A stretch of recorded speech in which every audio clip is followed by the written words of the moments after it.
Madam, व्यक्तिमत्व विकास म्हणजे काय आणि खरंच ते गरजेचं असतं एक यशस्वी होण्यासाठी? माझा पहिला प्रश्न तुम्हाला असेल. नक्कीच, मी म्हंटल तसं व्यक्तिमत्व हे आपल्या प्रत्येकाकडे आहे.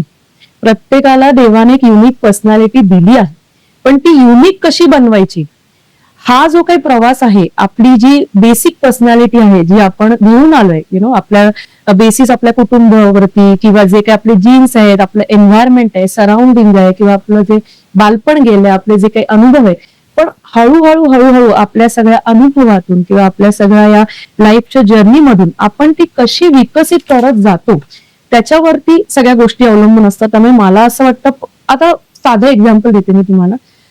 तुम्ही बघा, एखाद्या आपण कुठल्या तरी सेमिनारला, कॉन्फरन्सला गेलो, भरपूर लोक बसलेली असतात, पण त्यातली एक दोन जण खूप उठून दिसतात. का उठून दिसतात? ते त्यांच्यातल्या एका वेगळ्या व्यक्तिमत्वामुळे. आणि हे आपल्याला कधी जाणवतं? जेव्हा आपण एखाद्याला ओळखत नाही, जेव्हा एखादी व्यक्ती अनोळखी असते आपल्याला आणि आपण पहिल्यांदा बघतो, तेव्हा आपण पहिल्यांदा काय नोटीस करतो? त्या माणसाचा अपिअरन्स, त्याचा पेहराव, त्याची पर्सनॅलिटी, चालणं, बोलणं, उठणं इत्यादी. सो ह्या सगळ्या गोष्टी खूप मॅटर करतात. आपण म्हणतो ना, काही काही लोकांची पर्सनॅलिटी एकदम अट्रॅक्टिव्ह असते, आपण एकदम इम्प्रेस होतो. सो हेच इम्प्रेशन का असतं, म्हणजे का आपण एखाद्या व्यक्तीबद्दल एवढं अट्रॅक्ट होतो? पर्सनॅलिटी म्हणजे फक्त बाह्य रूप किंवा अपिअरन्स नाहीये, पण that is the first thing what we notice about people. पण जसं जसं आपण त्या व्यक्तीबरोबर आपलं कॉन्व्हर्सेशन होत जातं, बोलणं चालू होतं, तेव्हा आपल्याला लक्षात येतं की काही व्यक्तींमध्ये काही स्पेशल स्किल्स असतात.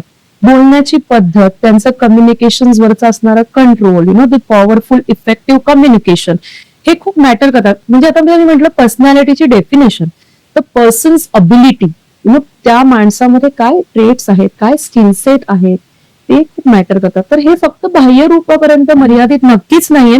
आतूनही तुमची पर्सनॅलिटी तितकीच खुलून बाहेर येते. जर एखादे गुण तुमच्यात असतील आणि एखादी तुम्ही जर मेहनत घेऊन ती वाढवली असेल किंवा विकसित केली असेल, तर ते नक्कीच तुमच्या दृष्टीस खूपच छान.